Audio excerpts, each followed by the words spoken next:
నేను కాఫీ తాగను సార్. నాకు అలవాటు లేదు. అయినా కాఫీ యాడ్ అన్నది మొహం అదోలా పెట్టి లాలించారు.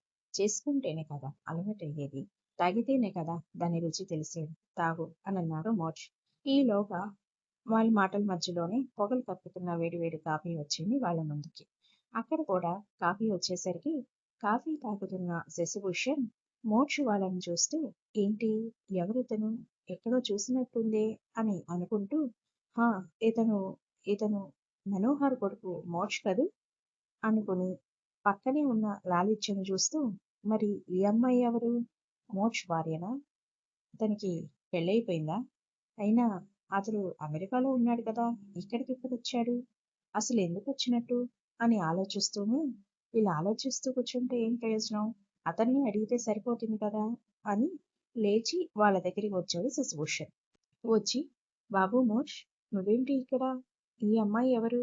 అని అడిగాడు శశిభూషణ్ మోక్షం. శశిభూషణ్ను చూసిన మోక్ష్ అతడు ఎవరో అర్థం కాక "ఆ, ఎవరండి మీరు? అని అడిగాడు మొహం ప్రశాంతకంగా పెట్టి. నా పేరు శశిభూషణ్ బాబు. నేను మీ నాన్నగారికి తెలుసు. మీ నాన్నగారు నాకు తెలుసు అని అన్నాడు నవ్వుతూ. ఓహో అవునా అంకుల్ నమస్తే అని కూర్చోండి అంటూ వారి పక్కన చైర్ చూపించాడు మోక్ష్. ఆ ఆ, నమస్తే నమస్తే అంటూ కూర్చుని అవును నువ్వు అమెరికాలో ఉన్నావు అన్నాడు మీ నాన్న. మరి ఇక్కడికి ఎప్పుడు వచ్చావు నువ్వు అని అడిగాడు పక్కనే ఉన్న లాలిత్య వంక చూస్తూ. శశిభూషణ్ చూపుని గమనించిన మోక్ష్ అంకుల్ తను నా పర్సనల్ సెక్రటరీ. ఇక్కడ నేను కంపెనీ స్టార్ట్ చేశాను కొత్తగా. ఎంఈఆర్ కంపెనీకి టెండర్ వేయటానికని వచ్చాం మేము అని అతను చెప్పేసరికి శశిభూషణ్ తన మనసులో ఏంటి వీడు అంటే నాకు పోటీనా అనుకుని మళ్ళీ అయినా వీడు పిల్ల కుంకలే అని లైట్ తీసుకుని అవునా నేను టెండర్ వేయడానికి వచ్చా బాబు సరే మరి ఉంటాను అంటూ అక్కడి నుంచి లేచి వెళ్ళిపోయాడు శశిభూషణ్.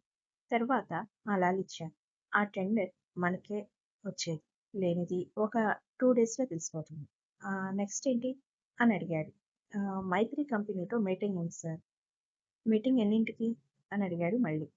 ఇంకో 1/2 అవర్లో సార్ అని చెప్పింది లాలిత్య. ఓకే అని అన్నాడు. మీటింగ్ హాల్కి వెళ్తున్న వాడల్లా ఆగి ఓహ్ షిట్ అనుకుంటూ లాలిత్య కార్లో ఫైల్ ల్యాప్టాప్ మర్చిపోయాను వెళ్ళి తీసుకురా అని మోక్ష్ అనడంతో ఓకే సార్ అంటూ వెళ్ళి అవి తీసుకొస్తూ చూసుకోకుండా మోక్షకు డాష్ ఇచ్చింది లాలిత్య.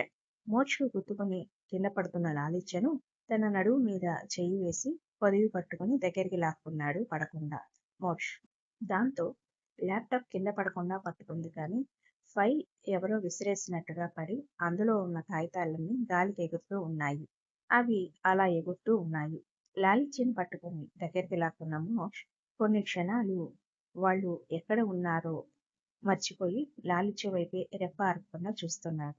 తెల్లని మేనిఛాయి, tight blue colour jeans pant, దాని మీద మోకాలి వరకు వైట్ టాప్, గులాబీ రేకుల వంటి కళ్ళు, ఎర్రబడ్డ నున్నని పాల మీగడ వంటి చెక్కిళ్ళు, అదురుతున్న ఎర్రని పెదాలు, పొడవాటి నల్లగా ఉన్న కురులు అలా వదిలేయటంతో గాలికి రెపరెపలాడుతూ ఎగురుతూ మోము మీద పడుతూ ఉంటే అవి వెనక్కి నెట్టలేక ఒక చేతిలో ల్యాప్టాప్ మరో చెయ్యి మోక్ష మెడ మీద ఉండటంతో కంట్లో పడుతున్న ముంగురులు వెనక్కి నెట్టలేక అవస్థపడుతుంటే మోక్షకి అంత దగ్గరగా ఉండేసరికి ఒక్కసారిగా లాలిత్య గుండె కొట్టుకోవడం మొదలైంది. దాంతో ఏం అర్థం కాక మోక్ష వైపే తదేకంగా చూస్తోంది తను.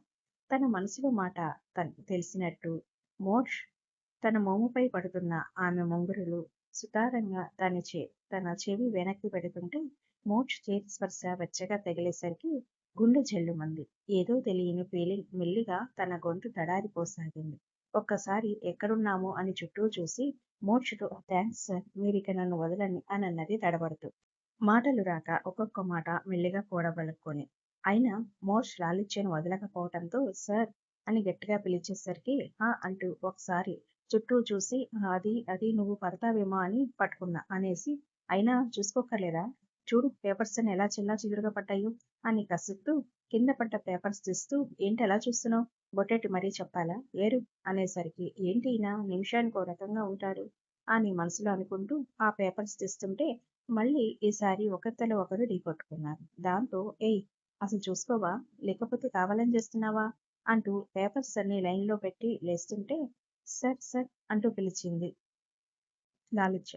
మోష్ ఏంటి? అన్నాడు కసురుకున్నాడు. సార్ ఇలా తల తగిలినప్పుడు మళ్ళీ ఢీ కొట్టుకోవాలి, లేకపోతే కొమ్మలొస్తాయి అన్నది. దాంతో కోపంగా ఏమొస్తాయి?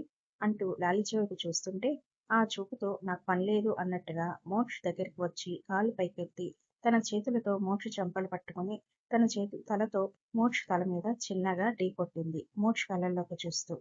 తర్వాత మీటింగ్ చూసుకుని మళ్ళీ అటునుంచి అటు ఆఫీస్కి వెళ్ళి ఆఫీస్ అయ్యాక ఎవరికి వారు ఇల్లు చేరుకున్నారు. లాలిత్య ఇంటికి వచ్చాక తన ఫోన్ తీసుకుని ఎవరికో ఫోన్ చేసింది. అటువైపు నుండి హలో అన్నారు. హలో అంకుల్, నేను లాలిత్యని అని అన్నారు. అటువైపు "ఓహో, ఎలా ఉన్నావు తల్లి? Thanks for watching. Please like, share and subscribe my channel."